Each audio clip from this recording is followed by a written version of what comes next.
Arte Compacto, el podcast.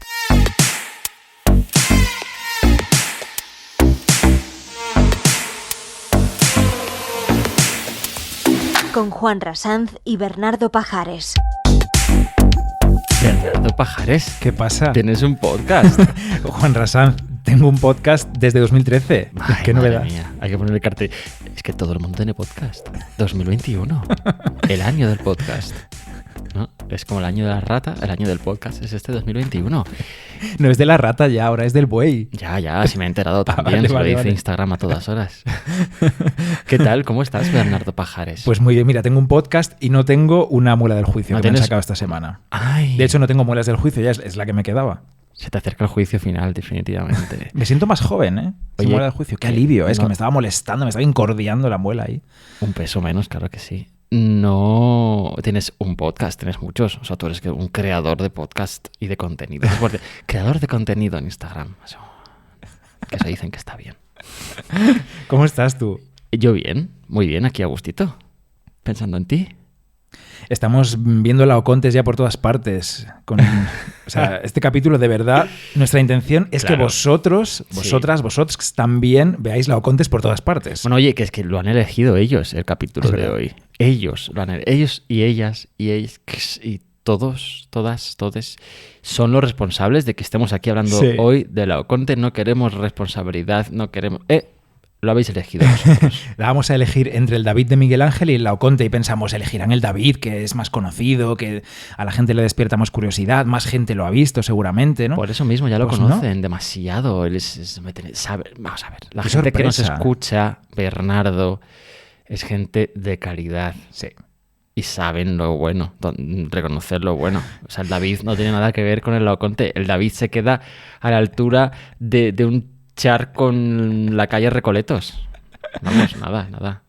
Y el Laoconte es una maravilla. Es gente cheta, ¿no? Ahora dicen los adolescentes, algo es cheto, está cheto, ¿no? Es lo que es eso? dicen.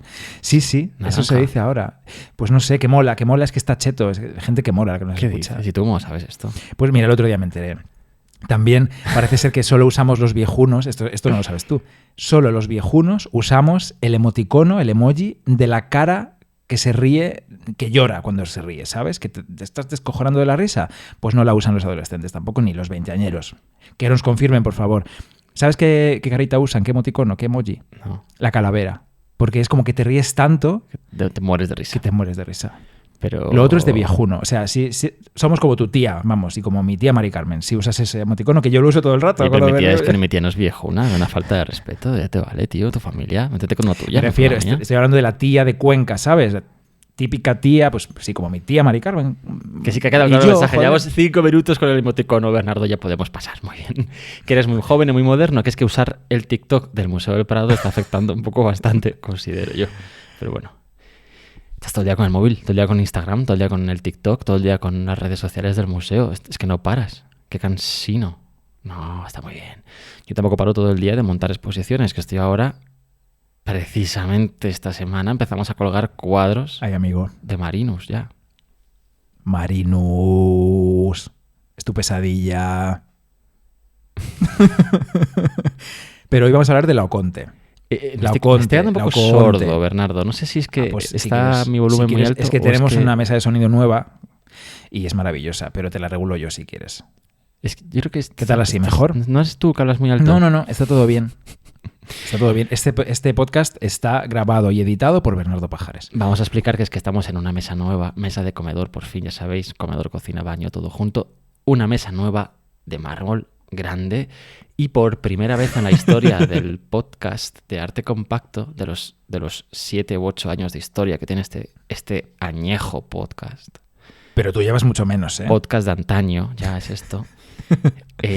Por primera vez, como decía, nos vemos las caras tú y yo mientras grabamos, porque normalmente compartíamos micrófono y estábamos tan cerca uno del otro que era más sentirse que verse, eso era una cosa.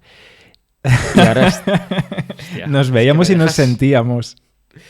Y ahora estamos uno enfrente del otro literalmente, así que muy bien, muy bien. Bueno, ¿qué? Tenemos más espacio para desplegar nuestros libros que No tenemos saludes durante a la nadie, grabación. no saludes a nadie, no. Tengo no. unos saludos súper Ay, rápidos. Qué pesadilla. Mira, Juanra, No des golpes en la mesa Yo de hoy- mármol, por favor. tengo el compromiso de saludar a una copista del Museo del Prado a la que adoro, con la que hablé hace un par de días. Escucha este podcast además. Y ella es Rosa Pérez Valero. No, normal que escuchas podcast, pues si no, ¿para qué la saludas? Claro, si no escucha el podcast, saludarla no tendría ningún sentido. Bueno, podía mandarle un beso igualmente porque me sale del corazón. Ya está. Rosa, que te quiero mucho. Un beso muy grande. También quiero saludar a @nequiita. Hombre, hola. Neca, y a Fernando Plaza Ponce, que es profe Fernando, y tenéis que seguirle en Twitter. Eso es. Pues ya está. Yo ya no es que no hay que saludar a nadie, quiero empezar. ¡Qué rancio eres! Oye, por cierto, esto es importante, hay que decirlo al principio, que tenemos nuevo directo. Hostia. Que tenemos nuevo directo, Juanra. 18 de marzo, jueves 18 de marzo, a las 8 en el taller de contexto. Madre mía. Ahora sí que no va a ir nadie. Al primero engañamos a unas cuantas gente. Nadie va a ir ahora, nadie. Pero ahí está. Tú y yo sí vamos a ir. Vamos a ir como mínimo a grabar el podcast.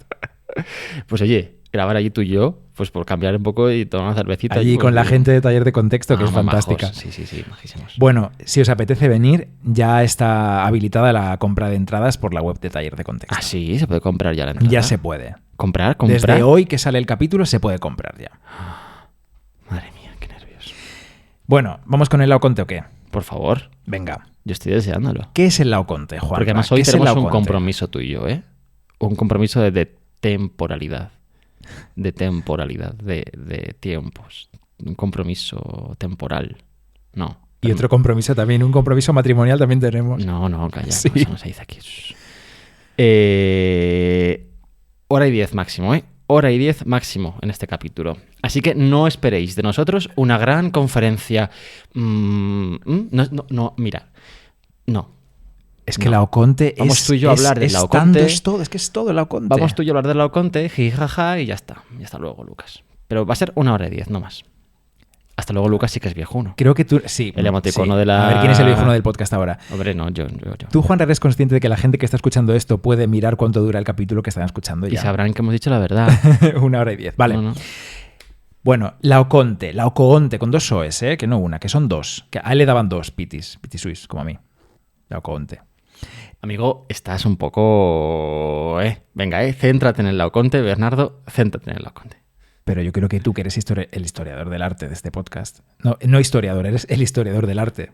Yo estoy todavía matriculado en la UNED. A este paso tardaré 10 años. Que tú resumas rápidamente para empezar por qué es tan importante el Laoconte. No lo esperaba yo esto, así de primeras quiero decir. Pues mira, yo creo que es quizá la estatua más importante de la historia del arte. Así, tal cual.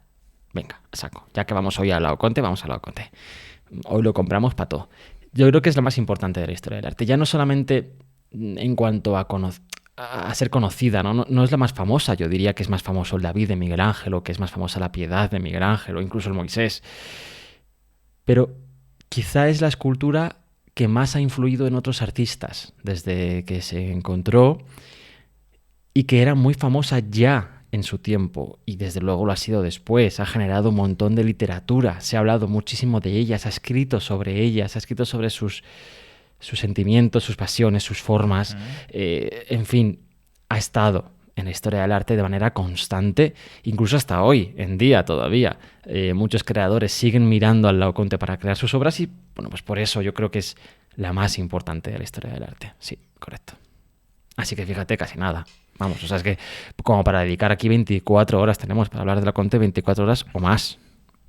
¿Sabes que el año pasado yo en la UNED tuve la asignatura Arte de las grandes civilizaciones clásicas, Grecia y Roma, y esperaba tener un tema en profundidad dentro de esa asignatura dedicado al Laoconte? Esperabas mucho.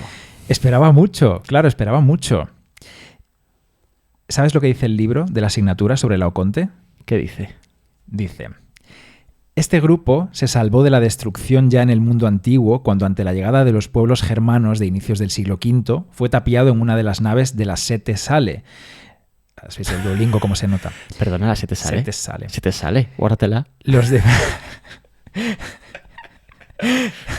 Los depósitos de agua que alimentaban las termas de Trajano en el Esquilino. Y apareció en los tiempos en que Miguel Ángel estaba pintando la Capilla Sixtina. Hoy día es una de las obras más señaladas de las colecciones vaticanas. Figura 25. Se acabó. Se acabó. ¿En serio? Laoconte, sí. Se acabó. Y aquí la foto. Una foto no muy buena, por cierto, y se acabó, ya está. Bueno, pues ya está. Laoconte. Punto, pues eso es. Claro, Laoconte es este grupo escultórico que está en el Vaticano y es un personaje. Entonces, de eso quiero empezar hablando yo. Hoy voy a cerrar el libro porque ya no lo necesito más y lo voy a apartar, mira, para que no moleste. ¿Aprobaste asignatura o no? Hombre, claro que aprobé. Hombre, vale, pues ya está. Pues ese libro fuera a la basura porque no dice nada, no sirve para nada, fuera. Es una puta mierda. ¿Cómo estamos hoy de Destroyers, eh? No. Bueno, ¿quién es el Laoconte? El Laocoonte. Laoconte, Juanra, mientras te tomas el café con espumita que te has hecho, Ay, sí, qué rico. es un personaje mitológico. Ujú. Como todo en la mitología, tenemos fuentes, pero hay otras que se han perdido. No nos han llegado todos los textos. Habla de él, por ejemplo, Virgilio. Ujú. Y en Virgilio nos vamos a basar. Pero antes yo te tengo que hablar... de Paris. ¿Te Ujú. acuerdas? Hablamos aquí en el episodio 8, que le den la manzana y que se callen ya. Hablamos de Paris, el príncipe troyano que pensábamos que era un pastor, que eligió a Helena de Esparta. Bueno, él eligió en ese juicio que había entre las 3 diosas, la más bella del mundo, Helena, y Helena le dijo, si me eliges te quedas con la más bella. La más bella es Helena de Esparta, toma, pum. Que sí, París o Orlando Bloom, vamos. Exacto, bueno. Entonces, esto desemboca en la guerra de Troya, Ujú. ¿vale? Entonces, vamos a la Eneida. Ujú. En la Eneida el protagonista es Eneas. El héroe es Eneas. Es una epopeya escrita por Virgilio en el siglo I a.C. por encargo, esto es importante, por encargo del emperador Augusto. Porque Virgilio era como el cronista, el escritor oficial de Augusto. Ujú. El objetivo era glorificar el Imperio Romano. Y cuenta la historia de este héroe troyano que sobrevive a la guerra de Troya, experimenta viajes y aventuras por el Mediterráneo y al final llega a Italia y allí en Italia funda la ciudad de Lavinium, en honor a su esposa que se llamaba Lavinia, no era Lavinia Fontana, era otra. Lavinia. Vale. Después de su muerte, su hijo Ascanio fundaría Alba Longa y de Alba Longa, esto ya te suena más, llegamos a Roma. Alba Longa es como los orígenes de Roma. Ujú. Eneas era hijo de un humano y una diosa, de la diosa Venus y de Anquises. Ahí está ya con Eneas también la conexión con la divinidad.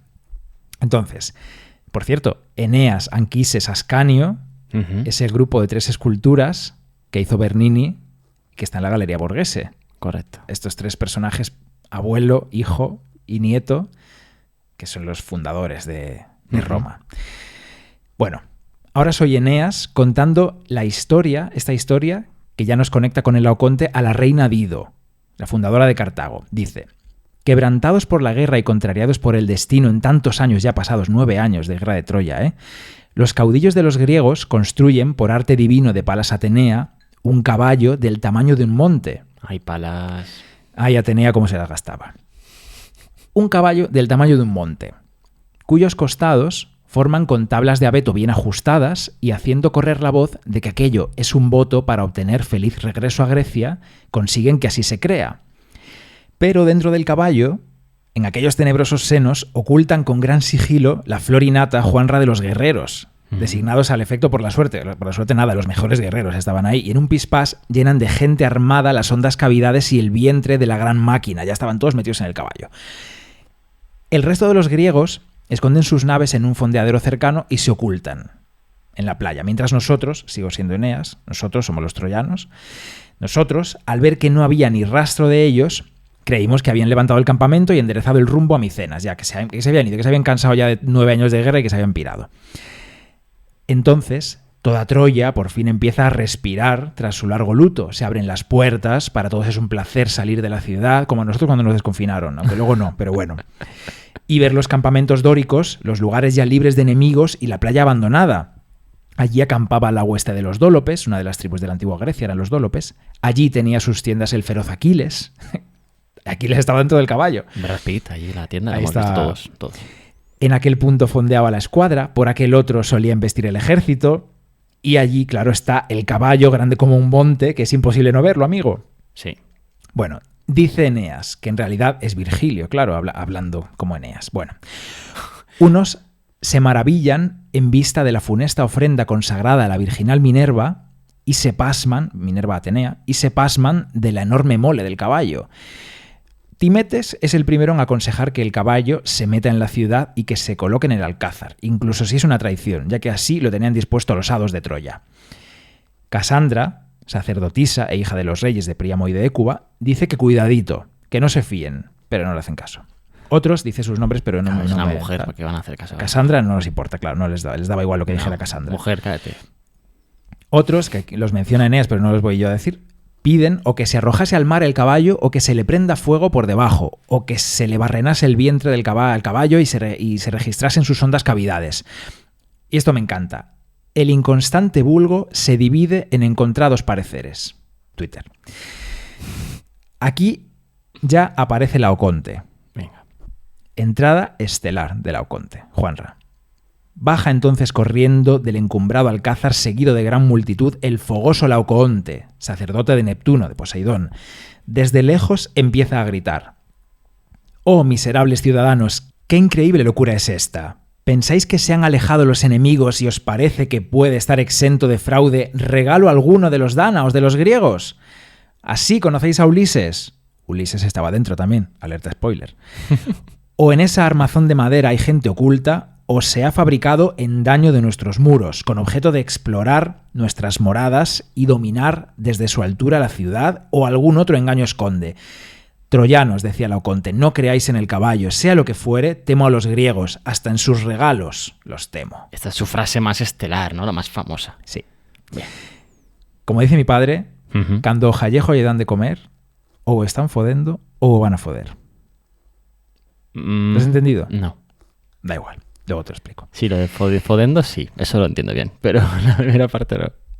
Al momento de Laoconte de decir esto, disparó con fuerza una lanza que se quedó clavada en el vientre del caballo y algo resonó en sus cavidades. Alguien que... Coño, Amiga, date cuenta. me han dado. Aquí Eneas se lamenta de que los demás no le hubieran seguido y fueran todos a acuchillar al caballo, ¿sabes? Claro, Por sí, sorpresa. es lo que había que hacer. Al caballo quinta de sorpresa. Pues no, pues nada, para adentro. Que ya se tenía que estar abriendo un poquito la tostada, digo yo. Pero bueno, no, dentro del caballo, claro, estaba Ulises, estaba Menelao, que había perdido el amor de Helena. Hay otro episodio aquí breve en el que un espía convence al rey Príamo de que el caballo es un regalo de Atenea, que lo tienen que aceptar, que es una maravilla Ya. y tal. Bueno, y entonces dice Eneas: sobreviene en esto de pronto un nuevo y terrible accidente que acaba de conturbar los desprevenidos ánimos. Ujú. Laocoonte, designado por la suerte para sacerdote del dios Neptuno, estaba sacrificando en aquel solemne día un corpulento toro en los altares, cuando desde la isla de Ténedos, que está nada a 18-20 kilómetros de Troya, desde la isla vemos que se acercan por el mar dos serpientes. De recordarlo me horrorizo. Y extendiendo sus inmensas roscas por las aguas serenas se dirigen juntas a la playa. Sus erguidos pechos y sangrientas crestas sobresalen por encima de las olas. El resto de su cuerpo se arrastra sobre el mar encrespando sus inmensos lomos. Se produce un estruendo en el espumoso mar y ya llegan a tierra, con los ojos inyectados de sangre y fuego, sacudiendo en sus bocas silbantes las vibrantes lenguas. Tú ponte en situación, Juan. miedo. O sea, imagínate. Y todos ahí mirando, pensando en qué hacer con el caballo mientras llegan las serpientes por el mar. Bueno, el caballo sin saber qué hacer con él. En fin, y Laoconte, ni idea. Sin Con el tener ni toro. idea de lo que le iba a pasar. Hmm. Con el toro ahí, con él clavándole el hacha. Bueno, consternados con aquel espectáculo, echamos a huir. Ellas, sin titubear, se lanzan juntas hacia Laoconte. Primero rodean con su abrazo los cuerpos de sus dos hijos y atarazan, devoran a dentelladas sus pequeños cuerpos.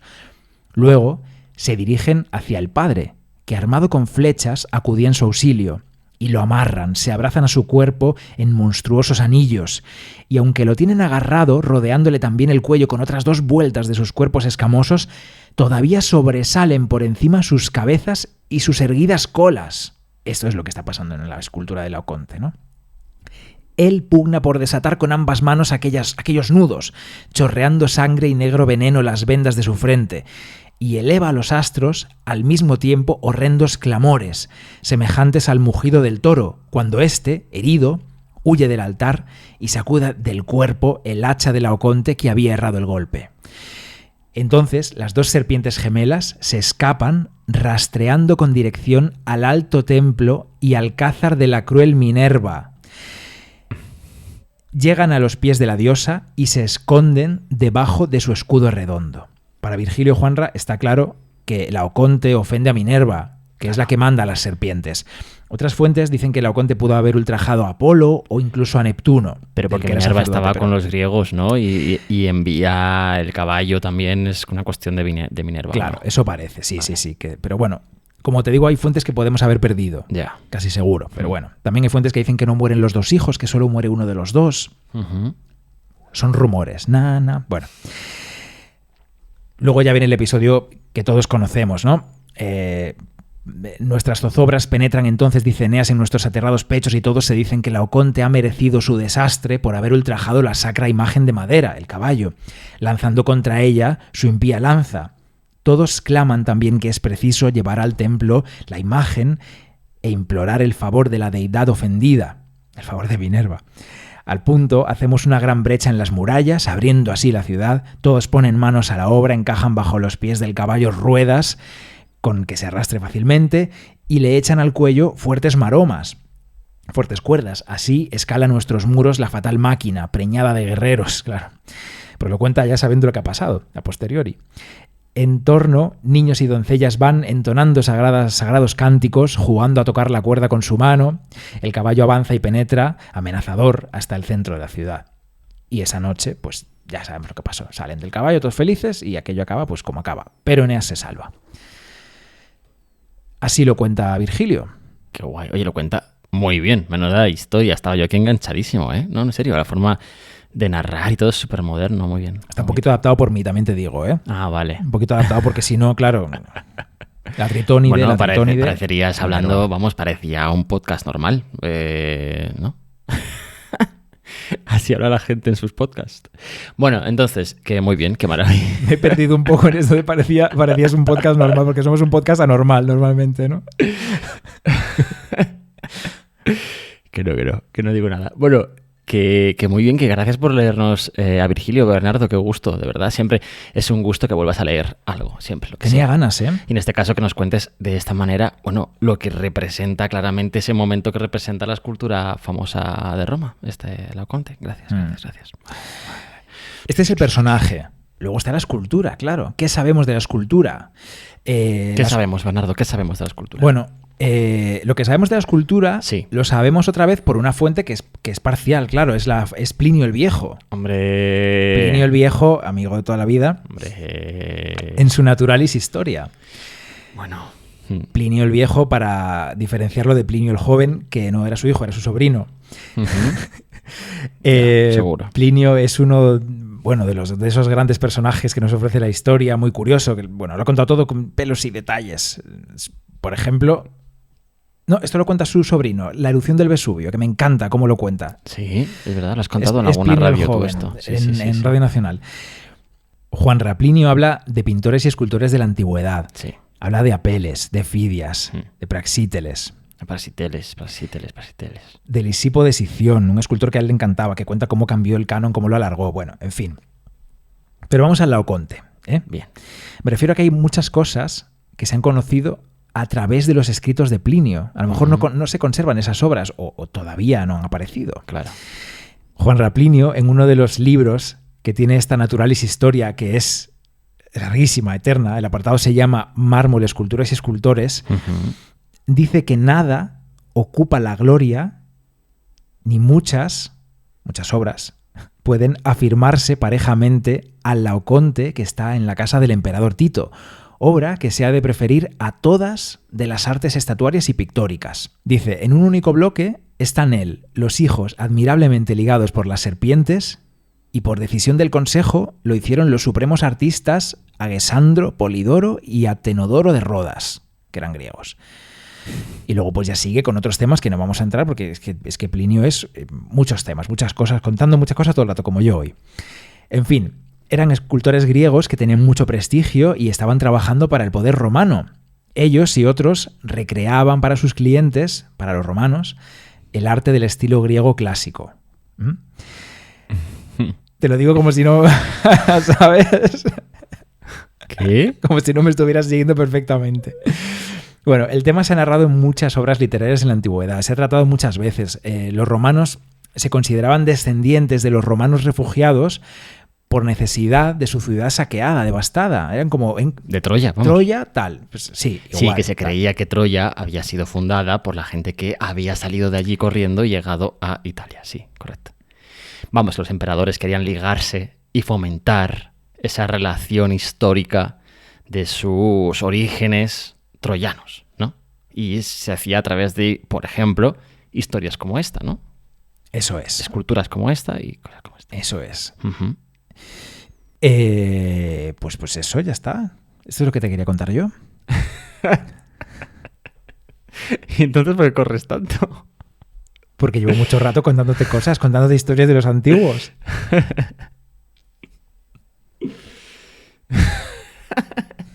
¿De qué te ríes? Entonces, que ya me enteré. Estos tres personajes, ¿cómo se llamaban los escultores? Agesandro, Polidoro y Atenodoro. Estos tres hacen este grupo escultórico del Laoconte que representa esa escena de la guerra de Troya que has comentado antes, para los emperadores, o para el emperador, para el poder de Roma, ¿no? Para el poder de Roma, más o menos en el año 40, entre el 40 y el 20 antes de Cristo. Y Plinio el Viejo la ve en la casa de Tito, que es el emperador. Exacto, eso es. Que ocupaba, por cierto, una zona como cercana al Coliseo y cercana a Santa María Maggiore. En el Esquilino, sí. Vale, En el guay. Monte Esquilino. Plinio dice que era una maravilla. No, dice que es la obra de arte más importante. O sea, que está por encima de cualquier otra escultura y, es más, por encima de cualquier pintura también. O sea, la coloca como la gran obra de arte, la gran referencia, ¿no? Sí. Y yo quiero llevarte ahora ¿A dónde a nos vamos? Pérgamo. Ojalá. Quiero llevarte a Pérgamo, porque aunque ahora el altar de Pérgamo está en Berlín, Pérgamo pues es una ciudad que está en la actual Turquía, el antiguo Pérgamo. Antes de esculpirse el Laoconte, Sí, hay allí un relieve, es que es maravilloso el altar de Pérgamo, tienes que verlo. sí. Hay un relieve que tiene muchísimo que ver con el Laoconte y que es, claro, muchísimo más desconocido, ¿no? para el gran público. Ajá. Estamos más o menos en el año 188 a.C., en la actual península, en la península de Anatolia. Vamos, Pérgamo era la ciudad más rica de la Grecia helenística. En el siglo II, el escritor romano Lucio Ampelio escribió, Juanra, esto en Liber Memorabilias. Ajá. ¿Qué dice? No. No. En Liber Memorialis, en un capítulo Harry dedicado Potter. a las maravillas del mundo. Sí.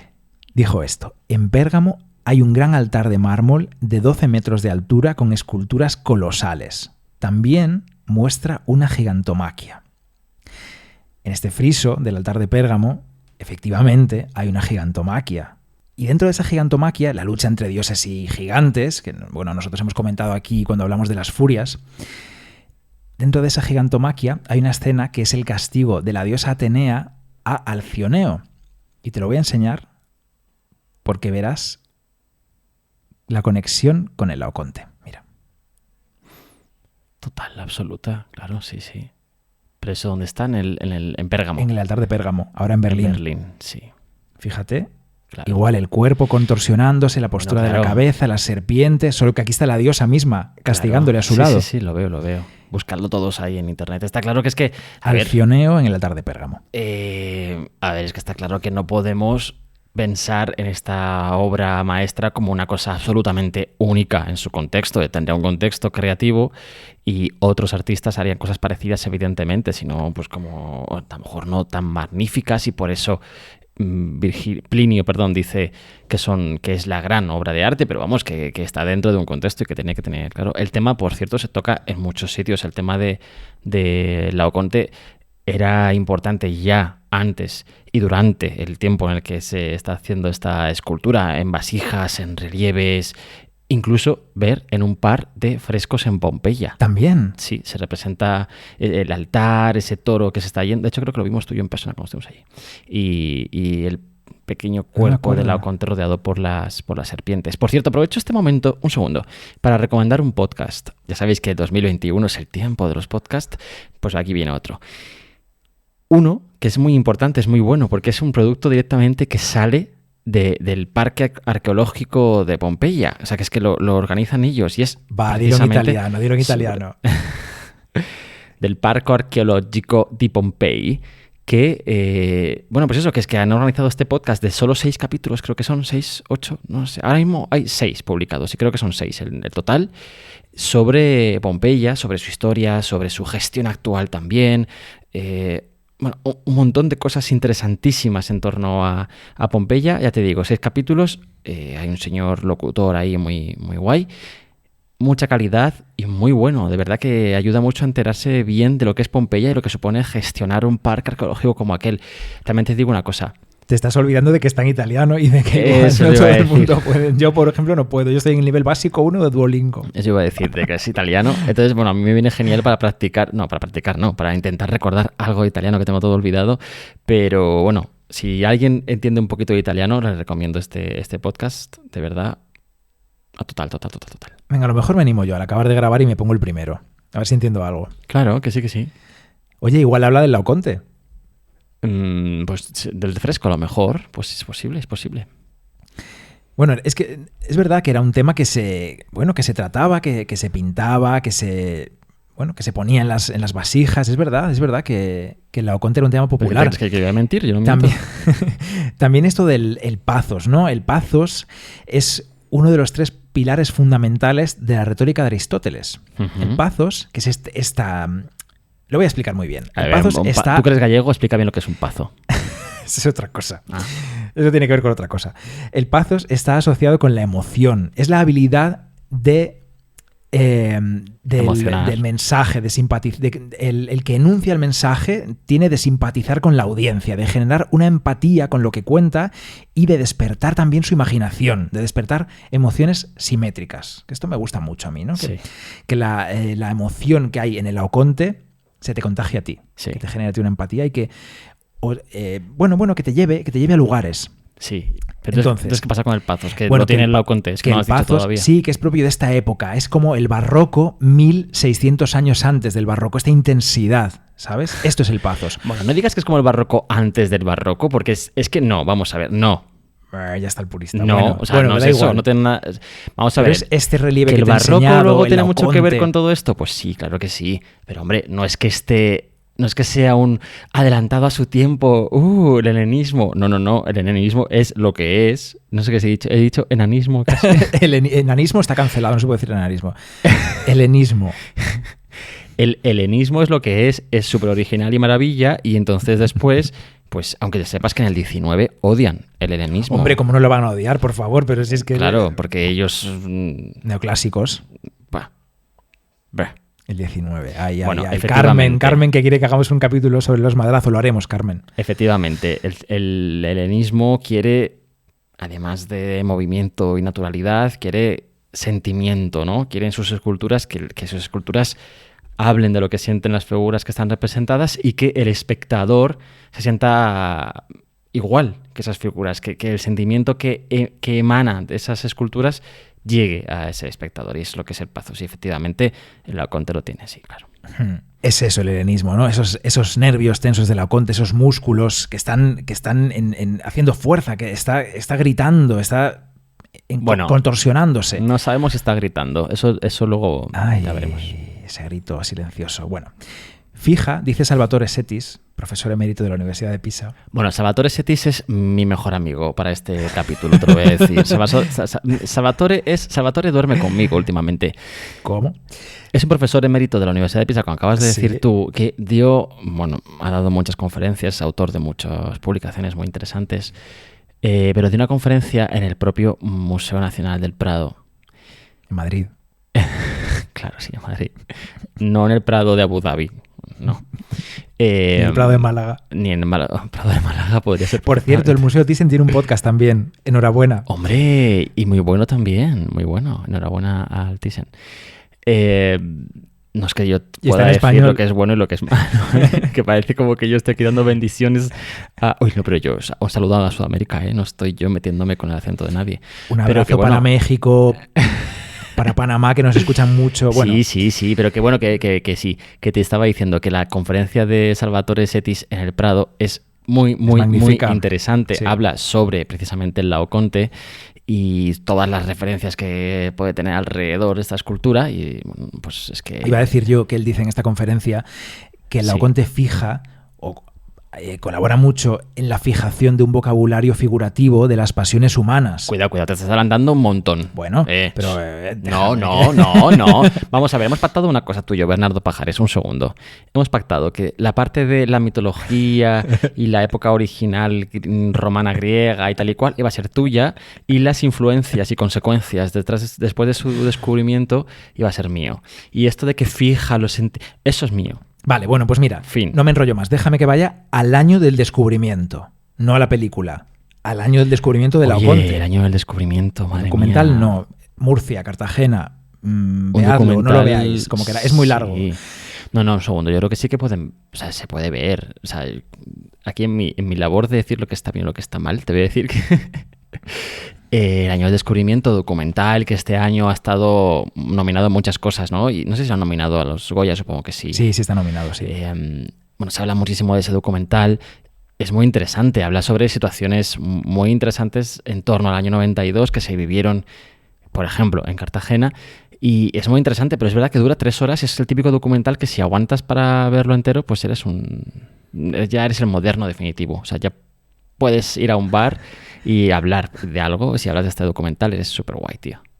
Nosotros lo vimos un domingo por la tarde. Lo vimos un domingo por la tarde, sí, entero. Un abrazo para su director, Luis López Carrasco. Un abrazo, Luis y López. Enhorabuena, oye, que está muy bien. Maravilla. Sí. Lo que pasa es que es como nosotros, que no reduce, no Tú te no vas concentra. al año del descubrimiento, que es Sí. 1506. Bueno, 14 de enero de 1506, Juanra, imagínate, poco después de Año Nuevo. Roma, Sí. una mañana soleada, me imagino yo, fría de invierno. Sí. Unos operarios de la contrata del ayuntamiento que iban a poner una rotonda, no.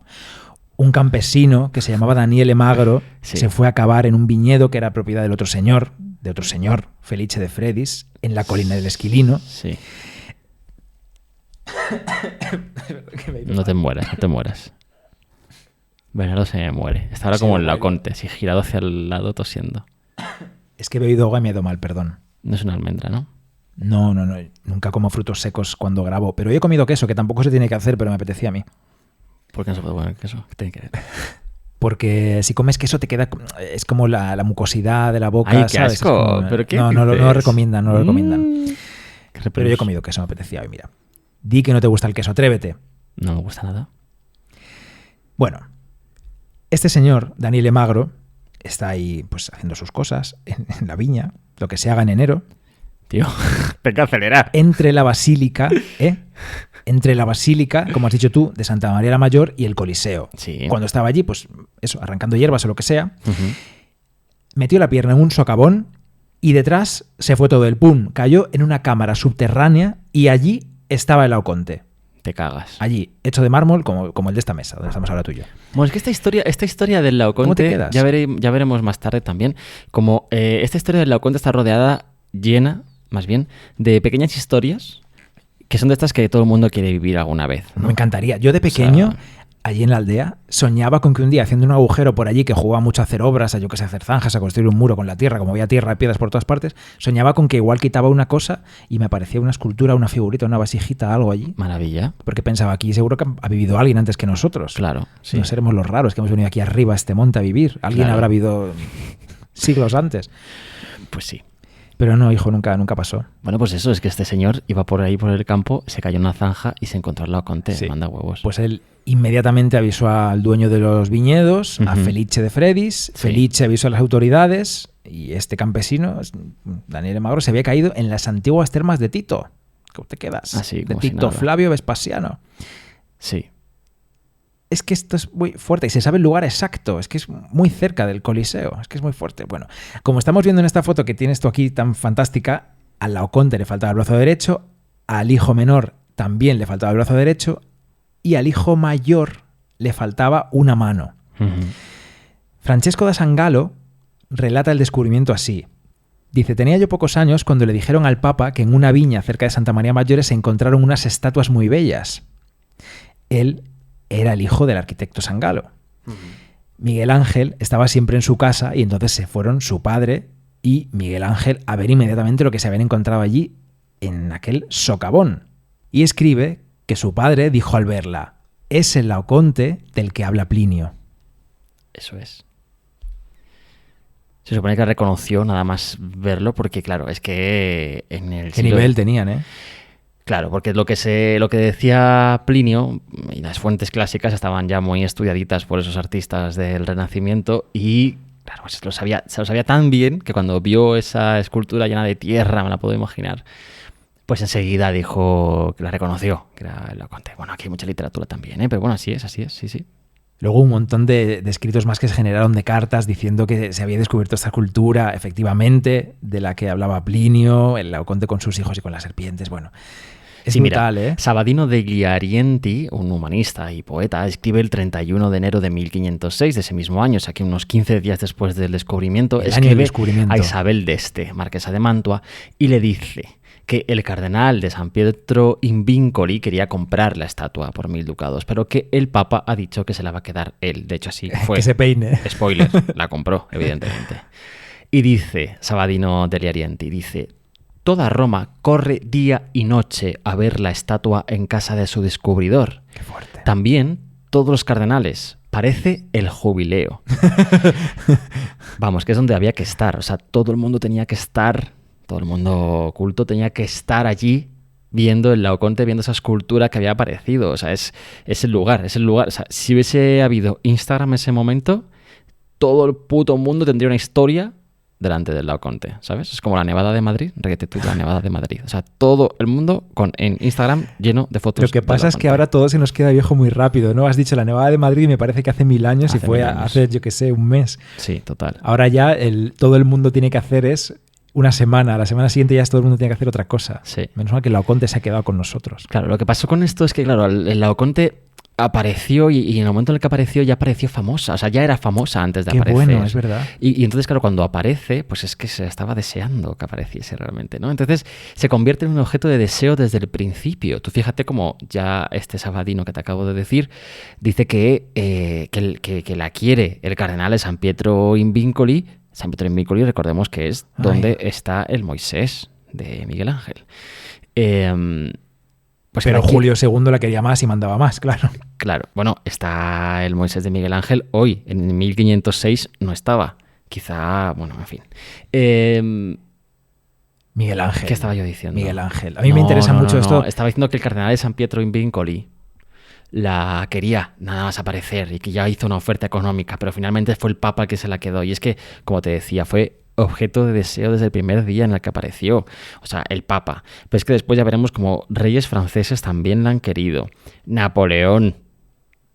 Napoleón, hombre, claro. También. O sea, que es que era un objeto fundamental, era un objeto de deseo, deseado por muchísima gente. ¿Tú te imaginas hoy en día a los políticos de nuestro planeta pidiendo esculturas de un país a otro? No. O sea, ¿tú te imaginas a Macron, por ejemplo, pidiendo el Laoconte a cambio de, pues no sé, unas vacunas? O yo qué sé. O a Pedro Sánchez negociando con obras de arte. No. O sea, ya se ha perdido el morbo y la codicia por poseer obras de arte cargadas de significado como es el Laoconte. O sea, ya esto ya da igual, no pasa nada. Ahí está, pues muy bien. Pues no. Es que ahora importan otras cosas. Exacto. El arte ahora mismo ya no importa absolutamente a nadie. Amiga, date cuenta, a nadie. O sea, los reyes no se mandan a hacer esculturas, no mandan comprar esculturas. Los reyes solo ya... ¿Qué? Pues solo mandan borrar grafitis y ya está. Oye, ¿me vas a hablar de Miguel Ángel? Pues no, todavía no. ¿Por qué? Pero vas a hablar todavía, pero hoy vas a hablar de Miguel Ángel. Bueno, algo lo nombraré. ¿Por qué? ¿Qué quieres? ¿Qué pasa? Bueno, porque me interesa mucho. ¿Qué quieres contar de Miguel Ángel? Que él estuviese Venga, ahí. Yo nada. Arranca. Me cuentes tú, ¿no? Me interesa que él estaba ahí, efectivamente, en el momento en el que aparece. Sí. Y es que a mí me encanta el Tondo Doni de Miguel Ángel. Y yo creo que esas figuras que aparecen al fondo en el Tondo Doni... Claro. Están sacadas del Laoconte. Pero bueno, no solamente las figuras del literalmente, fondo, la claro. propia postura de la Virgen y su musculatura y cómo se gira hacia atrás con ese brazo doblado también tiene que ver la propia Virgen. Yo creo que sin Laoconte no existiría el Tondo Doni tal como es, ¿no? Efectivamente. Se queda finalmente el Papa con la escultura, ya lo sabíamos, y se la lleva al Belvedere. Claro, es un lugar, un patio muy importante del Vaticano. Y allí la coloca junto a otras esculturas importantes que también aparecieron por ese tiempo, ¿eh? Por ejemplo, el Apolo, del propio Belvedere, claro. ¿Qué vas a decir? El torso Belvedere también, claro. Es que el Laoconte no aparece solo, se desentierran muchas cosas en esos años. Claro, y es como se funda ahí el Papa un museo, un pequeño museo de obras antiguas. La influencia de Laoconte, como te decía antes, va a ser fundamental para la historia del arte. Ya lo acabas de decir tú, relacionándote con Miguel Ángel, pero es que en todo. O sea, yo estos días que he estado mirando y buscando relaciones con el Laoconte en la historia del arte, solo veo Laocontes. Veo Laocontes en todos los lados, en todos los sitios, incluso en ti, Bernardo. Cuando te levantas por la mañana o duermes por la noche, también veo el Laoconte en ti. Mira, dice Juan José Martín González, un historiador del arte, catedrático, experto en escultura española y tal, dice: no hay temor a exagerar cuando se afirma que el grupo escultórico de Laoconte es la obra que más conmoción ha producido en los artistas y mayor influencia sobre el arte. Uh-huh. Que esto es un poco lo que te decía yo antes. También Miguel Falomir. Cuidado. Hay que levantarse. Director poner del la Museo del mano Prado. en el corazón o algo. Decirle hola, Miguel. Miguel Falomir, en el catálogo fantástico, fantastiquísimo catálogo sobre las furias, o un catálogo que ya hablamos de él cuando hicimos el capítulo de las furias, así que de verdad que es el catálogo, yo creo muy que manoseado. de los que más me gustan, de los que tenemos, de verdad, es que está muy bien escrito y el contenido es apasionante. Se te está notando un poquito, ¿eh? No es verdad. Pues dice en este catálogo Miguel Falomir, dice, parecido a lo que dice Juan José Martín González, difícilmente puede exagerarse el impacto que tuvo en la literatura y el arte el descubrimiento de Laoconte. Hay otros autores, sin embargo, como por ejemplo, no sé cómo se dice esto, Ibi Warburg, es que yo no tengo ni idea de alemán, un historiador alemán del siglo XIX-XX, experto en la relación entre el Renacimiento y la Antigüedad. Bueno, pues este señor defiende que el Laoconte no es realmente el origen de todo ese interés por la expresividad que va a surgir después de su descubrimiento. Dice en ese sentido: si el Renacimiento no hubiese encontrado el grupo de los Dolores de Laoconte, habría tenido que inventarlo. Es decir, que es que el Renacimiento, en ese momento, ya estaban los artistas, en un punto en el que estaban deseando generar obras de arte y encontrar referencias de expresión, con expresividad. Claro, es que, a ver, ¿cómo era el 480? El 480... No, o sea, no voy a generalizar tampoco, pero es una época del Renacimiento en el que importa mucho la perspectiva, el espacio, la coherencia entre figuración y espacio. Las figuras estaban ocupando su lugar apropiado, con el volumen apropiado, e incluso algunas tenían ya su sombra reflejada en el suelo, pero en mucha pasión y mucho sentimiento, pues en esas obras no había, eran figuras más bien frías, distantes, ¿no? Claro, no tenían pazos, no había pazos. Exacto. Dice este mismo Warburg: resulta, pues, equivocado considerar el descubrimiento del Laoconte en 1506 como la causa del nacimiento de aquel estilo barroco romano de gestos grandiosos. Habla del manierismo, supongo. El descubrimiento del Laoconte solo fue un síntoma de un proceso estilístico interno y su lugar se encuentra en el cenit, no en el inicio de la corrupción barroca, dice. Se trata simplemente de aquello que desde hacía tiempo se buscaba en la antigüedad. Claro, o sea, que es que los artistas que ya estaban encaminándose hacia ese manierismo estaban buscando referencias en la antigüedad que justificasen esa evolución que estaban deseando hacer, ¿no? Y en ese contexto aparece el Laoconte. Nos ha dicho Pablo López III, nos ha dicho, yo no he llegado a mirarlo, la verdad no me ha dado tiempo, que existen los negacionistas en torno al Laoconte también. Sospechosistas. Dicen que es una obra de Miguel Ángel. Realmente la hizo Miguel Ángel y la escondieron. Y claro, por eso se descubrió tan fácilmente. Para tener esa referencia, para tener lo que estamos diciendo, ¿no? Para colocar ahí esa escultura que tanto se estaba buscando y que no se encontraba. Bueno, pues para encontrarla, entre comillas, guiño, guiño, ¿sabes? Y tener esa referencia ya visual. Me pierdo un poco con los negacionistas, la verdad. Negacionistas en cualquier caso. No entiendo. Nuestro amigo Setis hace también un apunte en ese sentido de que ya existía, quiero decir, ese interés por los gestos y por la expresividad. Y habla de la expresividad nórdica, claro, nombra a Durero. Durero desde antes de la aparición de Laoconte, Durero ya está buscando esa expresión de dolores y demás. Pero claro, es que si es importante el Laoconte para los artistas, es por eso precisamente, ¿no? Por esa capacidad expresiva que tiene esta escultura. Algunos lo definen como la obra maestra de la triple representación del dolor. De hecho, qué bueno. Aretino habla de esos tres sentimientos que aparecen en esta escultura, ¿no? Creo que tú, Ver, tienes el texto específico. Sí, en 1537 Pietro Aretino escribe sobre el mérito que tienen los escultores del Laoconte. Aretino era un escritor tal, bueno, muy fuerte. Muy Aretino fuerte. era fuerte. Estuvo al servicio de algunos papas, trabajó en el entorno erudito y culto de Roma y otras ciudades de Italia, pero fue muy fuerte, luego diré algo de eso. Aretino era fuerte, sí. Pietro Aretino dice que los 3 personajes del grupo del Laoconte muestran de derecha a izquierda, miradlos ahora si los tenéis delante, miedo, dolor y muerte. El primero, miedo, porque está viendo que las serpientes están atacando a su padre y a su hermano. El Laoconte, dolor, porque la serpiente le está mordiendo ahí en la cintura con esos dientes afilados. Me encanta ese detalle, creo que es el más bonito para mí de la escultura. Es brutal, es brutal esa cabeza de la serpiente fiera enviada por Minerva. Y el tercero, la muerte, porque ese hijo está ya prácticamente muerto porque la serpiente le ha mordido ya.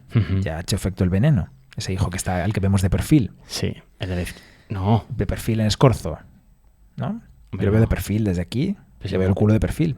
Pues el muerto será este, ¿no? Claro. Ah, vale, sí. Sí, el de la izquierda es el muerto, el de la derecha es el que está asustado, como que medio no va con él. De hecho, tiene un pie levantado, tal. Bueno, va con él. Se está liberando. Eso es el que está como más fuera de la escena. Y el padre que está en ese grito silencioso. Bueno, deja de decirlo del grito silencioso, que vamos a tener un problema al final, Plana. Vamos a tener peleas con el grito silencioso. Jacopo Sadoleto, otro humanista y que también sería después cardenal y un tío muy, muy interesante, escribe quizá el poema que sería más famoso sobre el Laoconte, lo escribe muy pronto además. Es un poema al que menciona pues, Falomir, Setis y todos los investigadores en torno al Laoconte. Es brutal. Y yo me quedo con una parte de este poema que es muy interesante. Dice, mira, vosotros, artífices grandes, habéis dado vida a la rígida piedra, esculpiendo en ella figuras vivas, imprimiendo vivos sentimientos en el mármol palpitante. En él vemos el movimiento, la ira, el dolor, y casi sentimos los gritos del padre y de sus hijos. Sadoleto está de acuerdo contigo que hay gritos aquí. Sí, también yo difiero un poco solo, no me enrollo, difiero un poco en la expresión del padre, porque esa cara del Laoconte, esa expresión, es de dolor, pero también podría ser de placer si la aislamos. No te adelantes todo el tiempo. Dice Falomir, en ese sentido, que tras su descubrimiento en Roma, el Laoconte se erigió no solo como exemplum artis, es decir, como ejemplo de arte, de lo que es el arte, tal, sino también en el exemplum doloris por excelencia, en el epítome de la representación del dolor en el arte. A esto estamos hablando todo el dolor de esta escultura, el dolor que muestra esta escultura y que llega al espectador gracias a sus pazos. Pues esto es lo que convirtió en su momento la escultura en algo a lo que todo el mundo tenía que recurrir, todo el mundo. La literatura también recurre en muchas ocasiones a este grupo para referirse a sus dolores, a sus pasiones. Por ejemplo, se convierte en muchos casos como un elemento comparativo entre los sentimientos reales y los de la figura. Y casi siempre los de la figura son más intensos que los que sienten los personajes de esas novelas o de esos relatos, ¿no? Incluso la literatura erótica, y aquí volvemos de nuevo, y por eso decía que Aretino es muy fuerte. Aretino escribió un montón de historias, por ejemplo, escribió unos sonetos lujuriosos un poco fuertes, que son muy porno, pero muy porno. O sea, rollo, esa polla gorda y larga la quiero yo para mí. Que no cosas así. No, censura en este país. No habla de él, lo pone en boca de mujeres, pero bueno. O sea, no es un personaje que tenemos que incluir, creo yo, en los maricones de antaño, pero no estoy seguro tampoco yo, no voy a desmentir. No, a Catulo sí que podríamos incluirlo. Bueno, Aretino decía... Que era fuerte Catulo también. Aretino tiene una historia muy fuerte, que es Ragionamiento de la Nanna e della Antonia, que cuenta, en esa historia, 2 prostitutas cuentan aventuras diferentes, aventuras calentitas, todas ellas, claro. Se publicó en 1534, 1534. Bueno, en una de esas historias un fraile, un general de una orden religiosa, está follando con una monja y un novicio. Monja, novicio y fraile. Por favor, ahora si tenéis oídos sensibles, pasad unos segundos para adelante el podcast. Sigue, Juanra. Que estamos hoy fuertecitos. Dice Aretino, de este fraile general En su follándose poema, con ¿no? su monja y su novicio. Dice: después de menearse y removerse media hora, dijo el general: y ahora los tres juntos. Tú, tontorrón mío, bésame. Y tú también, palomita mía. Y con una mano en el coño de la querubina y con la otra haciéndole fiestas al culo del querubín, besándolos ahora él y ahora ella, tenía el gesto ceñudo que en el Belvedere hace esa figura de mármol a las serpientes que lo asesinan en medio de sus hijos. Ponía los ojos en blanco, jadeaba, se zarandeaba, tanto que los bancos, las arcas, el lecho, las sillas y los platos se movían igual que las casas en los terremotos. Toma ya. ¿Sabes de qué me estoy acordando ahora? De una película que vi en un festival de cine. No me preguntes, pero lo voy a tuitear si me acuerdo. Hay una película, por esto del placer de tal, en la que una criatura, que era una serpiente larguísima, dragón, serpiente tal, empezaba a penetrar a la gente en un lugar perdido, creo que era de México o de Sudamérica, no recuerdo bien. Y entonces estaba en el campo la criatura y las mujeres y los hombres empezaban a ir allí a que esta criatura les hiciera cosas y se enganchaban a ella y yo esto lo he terminaba visto. matándolas. Era, Sí. y Yo eso lo he visto tú contigo. imagínate que estas serpientes, en vez de estar mordiendo, están penetrando al Laoconte y a sus hijos, pues sería Claro. esto, ¿no? De placer que Exacto. está contando Aretino aquí. Claro, a esto íbamos nosotros, ¿eh? Íbamos a eso, justo a que ese ejemplo de dolor, porque lo que siente el Laoconte y sus hijos es dolor, se supone, pero también en un momento determinado, muy pronto, fíjate, en 1534, ya se empieza a mezclar, ¿no? A utilizar ese sentimiento del Laoconte como también algo de pasión y dolor. Perdón, de placer. De placer. Quería decir. Y eso me Una lleva a mí... pasión también, claro. Eso a mí me lleva a pensar en Santa Teresa de Bernini. No es por nada. Claro. Que es otro rostro que tiene mucho que ver con el rostro del Laoconte y que es un rostro que está también entre el placer y el dolor, el éxtasis místico y el dolor físico por las flechas que le están atravesando, ¿no? Pues es que, bueno, por aquí tiene todo esto que ver. Bueno, en fin, el Laoconte, en definitiva, empezó desde su aparición a ser dibujado, reproducido, grabado, esculpido, replicado en vaciados de yeso, parciales, totales, estudiado en todas las academias de Europa, o sea, a lo bestia, ¿no? Y los artistas lo utilizan como modelo tanto para temas mitológicos como para temas religiosos. Cuidado. ¿Quién es el señor sufriente más famoso de la historia? O sea, si tú quieres recurrir al Laoconte para inspirarte a la hora de hacer la cara de un señor que sufre, ¿en quién piensas? Pues En Cristo. En Cristo, claro. O sea, no hay otro señor más famoso que sufra en la historia, Cristo. Pues nada, pues para Cristo va a ser también el Laoconte un modelo evidente, ¿no?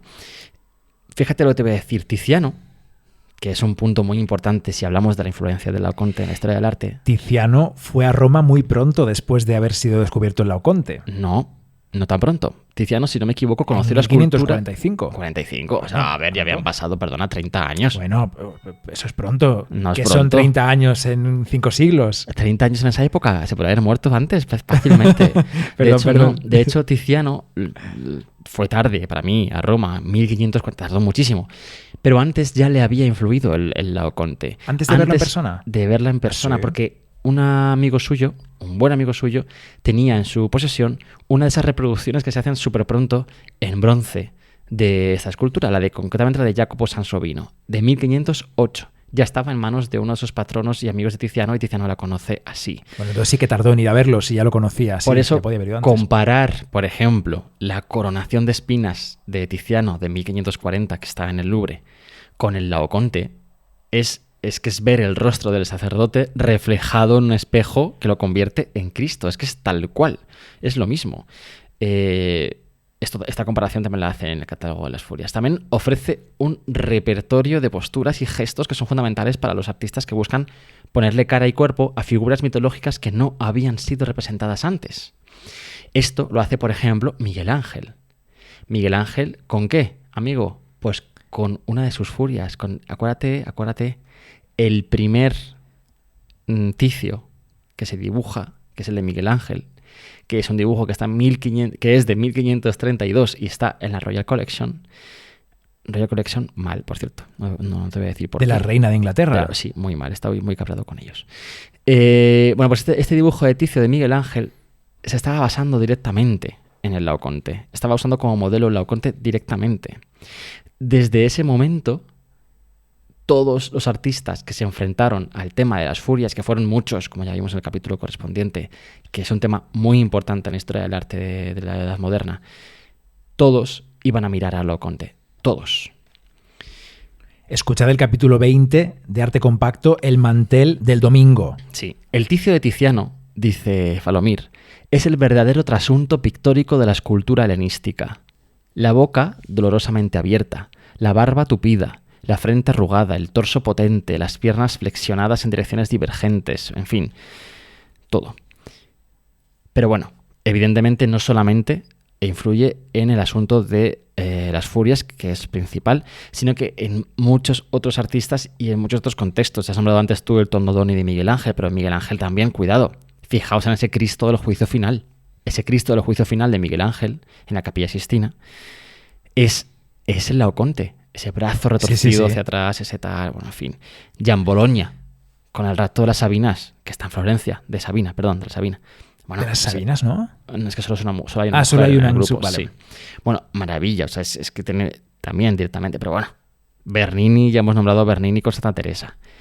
Caravaggio, la Medusa, ese escudo que está también en los Uffizi. Sí, maravilloso. Boca abierta, gritando, expresando. Es el Laoconte también, Es el Laoconte. Rivera, que bueno, Rivera entra dentro de ese grupo de artistas que siguieron la estela de Tiziano respecto a las furias, pero, hombre, cuántos hombres atados a árboles y cuántas estampas de bocas abiertas y gritos hizo Rivera. Es que... bueno, muchísimos. Relación directa también con el Laoconte, ¿no?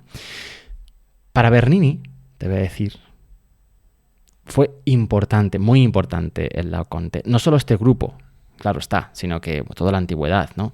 Dice Bruce Boucher, no sé cómo se dice esto, en su libro La escultura barroca en Italia, dice, 2 puntos. Para los artistas barrocos, naturaleza y antigüedad eran términos prácticamente sinónimos. Admiraban las esculturas helenísticas, como el Laoconte o los Nióbidas, con su especial atención al patos y al movimiento. Es que mira, el texto que tengo escrito me ha cambiado pazos por patios. Por patios, y tú has leído pato. Claro, pues porque... muy bien, los pazos galegos. Con su especial atención al pathos Los patios. y al movimiento, porque ofrecían nuevas pautas para sus composiciones. Cuando Bernini en 1665 pronunció un discurso en París ante la Academia Francesa, recalcó el estudio de la escultura clásica superior, en su opinión, al estudio del natural. Y añadió que, cuando mi primera estatua me planteó dificultades, acudí al Antino como a un oráculo. Fíjate, no al Laoconte, pero es el Antino, eso nos recuerda. Ay, qué bonito eso. A Ramón y a Juan Mara, ¿qué tal? El Laoconte está presente en la obra de Bernini de principio a fin, prácticamente. El Laoconte está en su Martirio de San Lorenzo, una escultura muy temprana de Bernini, y dicen de ella, la heroica figura del archidiácono de Roma muestra la actitud de un Laoconte cristiano, a medio camino entre el dolor causado por el tormento y su fervor por el martirio.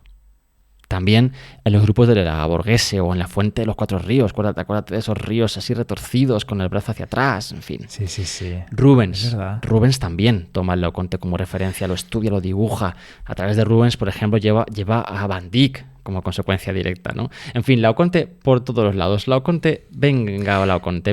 Bueno, ahora mismo podemos responder a una de las preguntas que nos hacían cuando pusimos la encuesta en Instagram entre el Laoconte o el David, de por qué hay un busto del Laoconte en la sala 16B del Prado. Hay un busto de bronce del Laoconte. Sí. Sí, y está en la sala donde está expuesto Van Dyck. Exacto. Pues por esto es, ¿no? Porque Laoconte está en la obra de Van Dyck.